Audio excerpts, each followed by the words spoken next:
Welcome to Go to Market, a podcast for RevUp sales and marketing leaders to dive deep into industry insights and best practices. Go to Market is sponsored by Fullcast and Silicon Slopes.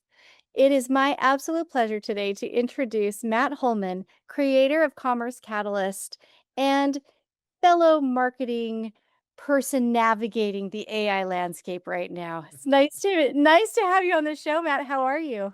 I'm doing great, Amy. Thanks for having me on. I'm excited to Good. have this chat. Oh, me too. Thank you so much. Well, just so everyone can get to know you a little bit, can you tell me a little bit about your background?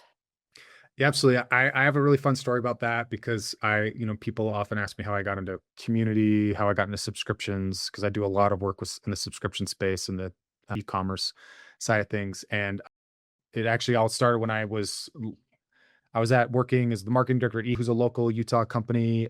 I started dating my now wife while I was working there, who happens to be the CEO's sister. And for, the sake of my own well-being and, taking a little bit of leap out into entrepreneurship, I joined a subscription software startup called Autoship Cloud. And at the same time, I started a little marketing meetup with a couple friends who were in a very similar position of, bootstrap company, you're the sole marketer. What do you do? How do you figure things out? And that became the genesis for the community. So my career in subscriptions and my career as a community builder come from the same inflection point. That is awesome. I love that. Yeah. And so with Commerce Catalyst, you're the creator of Commerce Mhm. Catalyst. Tell me a little bit about what you do there. Absolutely. Commerce Catalyst is a community here in Utah. You mentioned Silicon Slopes, which is this Mhm. great supporting structure for a lot of the tech and development that's happening here.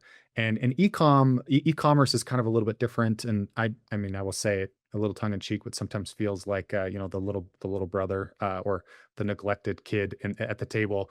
So Commerce Catalyst kind of exists in a very similar fashion. It's a community. We have a really active Slack group, a weekly newsletter about events. We do monthly meetups related to e-commerce, marketing, operations, finance. We have a women in e-com group.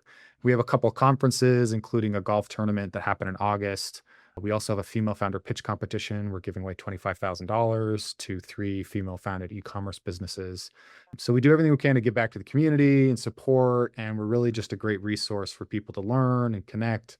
I know people that have sold their businesses to people they've met through the group, have found their next VP of ops, all those things through the community. That's amazing. I love that. So, as you're like in this community, right? And you are talking with all of the best in the business right now, what are some of the things people are worried about? Yeah, well, everyone's worried about the uncertainty related to AI. 100%. E-commerce thankfully is a little bit insulated to that because it's hard. It's going to be a little bit difficult for AI to like start making hydro jugs. At least they'll probably launch Right one now. next year. Yeah, for now. And I do want to give a quick shout out to one of our members, Party Pump Co. Jordan Isbell. These cashew butternut things are really tasty. So it's Yeah. difficult for AI to make this, but it Yeah. still changes the landscape of how we reach customers, how we speak to Mhm. customers within e-commerce. It's the reason I love it so much is it's often a very fast changing on because it's essentially at the cutting edge of how we all buy as consumers. So Mhm. from Amazon to TikTok Shop to influencers, you look in Utah, we have Just Ingredients that's risen to prominence behind Carlin Call, right? We have Ballerina Farm and others that are influencer led brands. And so everybody's trying to navigate sales. Everybody's trying to figure out how to get in front of eyeballs. And with Meta, which is the primary way most e-com brands grow, cost per click or CPMs, right, are up. It's becoming more and more difficult as ever to reach the right target audience. Right. So there's a lot of tools that make that easier, but then that is still the biggest risk. And then within e-com, it's still always like cash flow and all those other Right. hard things. Right. Yeah, there's so many tricky things. What do you see as, as you're like, you've really on the bleeding edge of e-commerce and what e-commerce is worried about and can do and is insulated about. What are like a couple of things that we should be worried about on the AI side and a couple of things that people are worried about that are you really shouldn't even worry about that. That's not a thing. Yeah, I do think like from the A side to be worried about is coming. It's so funny how some things never change, right? But it's being coming across as genuine, right? So if people Mhm. recognize AI video or AI content generation, There are a lot of people that care about that and care in a way where they will never look at your brand or give you the time of day again because of that. So I do think we have to be really careful about how we're creating content, essentially how we show up in the world as a brand. The difference is that AI is also really, really cutting edge in the sense of how it's enabling. So yes, you can use it to make content, static content really, really effectively. Video is probably not too far behind, but we can enable it through workflows, what we're automating, how we're able to communicate with people. There's this really cool tool out there. A buddy of mine starts fairly new, but it's called Contact Customers. Mm. He'll kill me for getting the name wrong, but it's actually just asking people if you'd like to tell us about your product experience, click this link and we'll call you. And the Okay. call is an AI agent. Oh, see that what a great use case for that. Yeah. So instead of you getting Because cold nobody's called, right? yes, that's I love that. Because then nobody's worried about it. They don't they can, like, control the experience Right. themselves on how fast they wanna go through. That's an excellent use case of And that. and so he's telling me about these instances where people are staying on the phone for 10 minutes talking to this AI agent about their brand experience. Like one of Oh. them was it was like a protein powder or something, and the Uh-huh. person worked at a gym and was Uh, like, "Hey, I want to be an affiliate. We want to sell your products here. Like, how do we do this?" So the brand's getting like instant feedback from a super fan, and the super fan had no other way to like indicate that they were a super fan without like cold emailing a bunch of people, which again was might get filtered out, but they wow. clicked a link and an AI agent called them. So I see for me where I see, because with subscriptions, we're often thinking about engagement and Uh-huh. how do we interact and create value for customers over time, right? And I do think that a lot of brands are finding more and more creative ways to reach their customers and to communicate and get feedback from customers. And they're being pretty savvy about it with using tools like this or experiences. Like, for example, a customized audio message from the founder to you as a person, right? And yeah, if you think about it, you'll know that it's AI, but it doesn't sound like AI. It sounds like the person. It's like, "Hey, Amy, thanks for buying from me. Like, I'm so grateful." Like, just little touch points like that, I think can go a long way. I love that. Okay. What's something that people are super worried about that you think is, like, not a worry? AI taking all our jobs. I agree with you Yeah, 100%. yeah, Like, to me, this feels like when we all had to learn how to use a computer, right? yeah, yeah. Remember, I mean, I'm old enough where I'm I old actually took a too. typing class. I took a typing class and like I did my like, got up to on my very peak was 100 words a minute. I was so proud of myself. It's good. And then like 5 years later, they didn't even offer them in the schools anymore. I Right, was like, "Oh, holy cow, that's crazy!" Because they did them on a typewriter. And so now I think, it's a non-starter, like, you just don't get hired if you right, don't know how to right. use a computer, if So you don't know how to use the Word. The example I saw, which I really loved, was talking about the actual invention of the automobile, and it was around the 1900, the turn of Mhm, the 19th century, mhm, and it was I was there was this showing this article that had been published at the time about how mm, all of the people, because at before cars was horses, and so you had all uh-huh, these street workers who would clean up all the poop, and the farriers and the people who taking care of the horses. There's an entire economy based off of supporting horses, and mhm. everybody at the time was scared that the automobile would kill all those jobs, which it Yeah, did, did. but it also enabled, trillions of dollars in GMV added across the world. And so I will say this, for me, the biggest thing is there are anybody right now with AI could go out and create a subscription article or tool using AI. They could. They don't have my years of experience of working in brands and seeing what works or doesn't work to provide a stronger context for how that AI's information could be useful. And so Mhm, the thing I think that is important to keep in mind is you need to know what good output looks like. If you're a salesperson, AI isn't going to take your job. It should make you a better salesperson because you already know what good sales is. If you're a yeah, marketer, you should know what good copy is.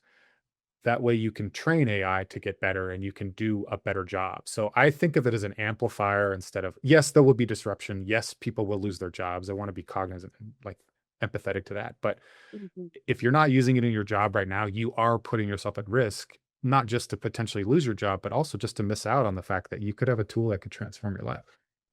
Absolutely. I completely 100% agree with all of that. I think, Sequoia Capital, what you said reminded me of a brief that Sequoia just put out. And they differentiated between intelligence and judgment. Intelligence is something that AI is getting pretty good at. Right. Judgment is not. Mhm. Judgment requires human intervention. Judgment requires expertise. Judgment requires judgment, right? And so that's something that right now AI cannot reproduce, and in my mind should never reproduce, Yeah. because judgment also has a component of emotion, and AI will never have emotion. Right. It It's will really good at never be mimicking it. able. Yeah, it's true. It's good at mimicking it, but it doesn't have it and never will. Absolutely. So, anyway, I really loved how you differentiated in that way, and it reminded me of that article. So, tell me a little bit more about somebody who wants to get involved in what you're doing right now. How do they sign up for the community? What does the community offer? Yeah, the community is great. If you go to ccatalyst.co, so ccatalyst.co, you'll be able to sign up. You can join our Slack, it's free. You can join our newsletter, it's free.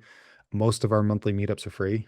But the reality is if you're trying to build, you shouldn't be building alone. Our ethos really started with a bunch of, 4 or 5, maybe 10 people in a room, all Mhm. introducing themselves and sharing their top problem they're working on. And Yeah. and you know this, it's somebody goes, "Hey, I'm trying to build a landing page for this email campaign we're running. What landing page builder is the best?" And Mm. then you have 5 marketers who have all used collectively 50 different landing page builders telling you that they're top 3 that you should go check out. And you can't Google that. AI can give you some version of that, but AI hasn't used the tools. So Mm. AI can't know, like AI can read docs, it can read anything PR releases, it can read Reddit forums and Mm. all those things. So it can get really close, but you Mhm. want to hear from an operator. What Yeah. tool they like and why. And so that's what I think makes our group special. And that's what's continues to be part of our spirit is if you come to our conference, if you come to our event, you won't hear surface level stuff. You'll hear people sharing more and more about what they're doing. I mean, we had Jess Toolson from Mixers on a month ago sharing like a lot of the hardship she's gone through as a founder in the business and the mistakes they've made and how they're pivoting to fix them.